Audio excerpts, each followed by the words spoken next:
여러분, 혹시 1960년대까지만 해도 우리나라 농촌에서 겨울은 낭만이 아니라 생존을 건 사투였다는 사실을 알고 계신가요? 당시 농촌에서는 겨울만 되면 매일같이 들려오는 소식이 있었습니다. 옆집 초가집이 밤새 타버렸다더라, 누구네 할아버지가 추위를 못 이기고 돌아가셨다더라 하는 비극적인 이야기들이었죠. 만약 여러분이 지금 당장 타임머신을 타고 70년 전의 겨울로 돌아간다면 어떨까요? 창문도 제대로 없는 흙벽 사이로 칼바람이 몰아치고 아침에 일어나면 머리맡에 둔 새순물이 꽁꽁 얼어붙어 있는 풍경. 상상이 가시나요? 오늘은 대한민국 역사상 가장 거대한 프로젝트였던 새마을 운동이 우리의 혹독했던 겨울을 어떻게 완전히 바꿔놓았는지, 그리고 그 변화가 오늘날 우리 삶에 어떤 발자취를 남겼는지 알려드릴게요. 여러분의 상식을 뒤집어 놓을 우리가 몰랐던 농촌 겨울나기의 뒷이야기, 지금 시작합니다. 챕터 1, 초가집의 비극과 지붕 개량의 시작. 먼저 그 시절의 집 이야기를 해볼까요? 70년대 이전, 우리 농촌 풍경의 상징은 정겨운 초가집이었습니다. 하지만 그 안을 들여다보면 전혀 정겹지 않았죠. 볏짚으로 만든 지붕은 해마다 갈아줘야 하는 번거로움도 있었지만 가장 큰 문제는 화재와 위생이었습니다. 겨울철 난방을 위해 아궁이에 불을 떼다 보면 불꽃이 지붕에 튀어 순식간에 마을 전체가 잿더미가 되기 일쑤였어요.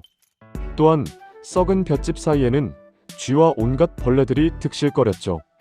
새마을 운동이 시작되면서 가장 먼저 일어난 변화가 바로 이 지붕 개량 사업입니다. 초가 지붕을 걷어내고 슬레이트나 기와로 바꾸는 것. 이건 단순히 디자인의 문제가 아니었습니다. 우리도 이제 화재 걱정 없이 쥐가 떨어지지 않는 깨끗한 집에서 잘 수 있다는 강력한 희망의 신호탄이었죠. 비유하자면 마치 구멍난 낡은 패딩을 벗고 최신형 방수 기능이 있는 고어텍스 점퍼로 갈아입은 것과 같았습니다. 챕터 2, 길이 열려야 온기가 들어온다. 집을 고쳤으니 이제 따뜻하게 데워야겠죠? 그런데 당시엔 연탄 한 장 배달시키는 것도 일이었습니다. 마을로 들어오는 길이 너무 좁고 험해서 리어카조차 들어오기 힘들었거든요. 겨울철 땔감을 구하러 산으로 가다가 사고를 당하는 일도 비일비재했습니다. 여기서 새마을 운동의 핵심인 마을 안길 넓히기가 빛을 발합니다. 주민들이 직접 삽과 곡괭이를 들고 길을 넓히기 시작했어요.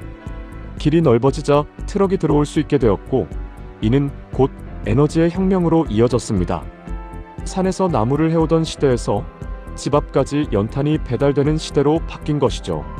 여러분, 인플레이션이 오면 물가만 오르는 게 아니라 삶의 질이 떨어진다고 하죠. 당시 길을 넓힌 것은 오늘날로 치면 전국적인 초고속 인터넷망을 깐 것과 맞먹는 경제적 파급 효과가 있었습니다. 물류가 흐르기 시작하자 농촌의 겨울은 비로소 온기를 찾기 시작했습니다. 챕터 3, 부엌과 화장실, 여성의 삶이 바뀌다.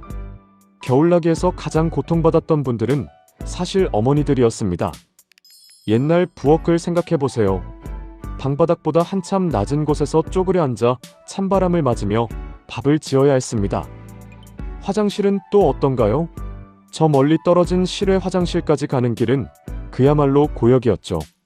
새마을 운동은 부엌 현대화와 화장실 개선을 밀어붙였습니다. 아궁이 구조를 바꾸어 열효율을 높이고 부엌과 방의 높이를 맞춰 이동을 편하게 했습니다. 이건 단순히 가사노동의 시간을 줄인 게 아니라 여성들의 관절 건강과 인권을 지켜낸 혁신이었습니다. 겨울철 동상에 걸려가며 설거지를 하던 시대가 끝나고 실내에서 온기를 느끼며 생활할 수 있는 환경이 조성된 것이죠. 챕터 4, 근면, 자조, 협동이 만든 겨울의 기적. 그런데 말입니다. 이 모든 게 단순히 국가에서 돈을 줬기 때문에 가능했던 걸까요? 절대 아닙니다. 정부는 시멘트와 철근 같은 최소한의 재료만 지원했습니다. 나머지는 주민들이 직접 했습니다. 내 집만 잘 살면 되지가 아니라 우리 마을이 같이 따뜻해야 한다는 공동체 의식이 작동한 겁니다. 추운 겨울, 서로의 집 지붕을 함께 얹어주고 길을 닦으며 농촌 사회는 유례없는 단합을 경험합니다. 이것이 바로 우리가 알고 있는 새마을 정신의 정수입니다. 비유하자면 새마을 운동은 국가가 차려준 밥상이 아니라 국가가 재료를 주고 국민들이 함께 요리해 먹은 잔치였습니다.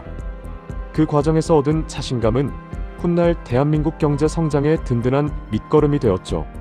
오늘 우리는 새마을 운동을 통해 농촌의 겨울이 어떻게 바뀌었는지를 살펴봤습니다. 요약하자면 이렇습니다. 1. 지붕 개량으로 화재와 위생 문제를 해결했고 2. 길을 넓혀 에너지 보급의 혁명을 이뤘으며 3. 주거 환경 개선을 통해 인간다운 겨울나기를 가능케 했습니다.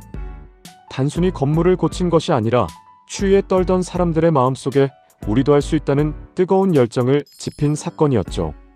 지금 우리가 누리는 따뜻한 방 안에서의 겨울은 수십 년 전 추위와 맞서 싸우며 마을길을 닦았던 앞선 세대의 땀방울 위에서 만들어진 것입니다. 오늘 이야기가 흥미로우셨나요? 우리가 당연하게 여기는 일상 속에 숨겨진 놀라운 역사 이야기는 앞으로도 계속됩니다. 오늘 영상이 재미있고 유익했다면 구독과 좋아요, 알림 설정 부탁드려요. 여러분의 응원이 더 좋은 콘텐츠를 만드는 큰 힘이 됩니다. 그럼 저는 다음 영상에서 더 흥미로운 주제로 찾아뵙겠습니다. 시청해주셔서 감사합니다.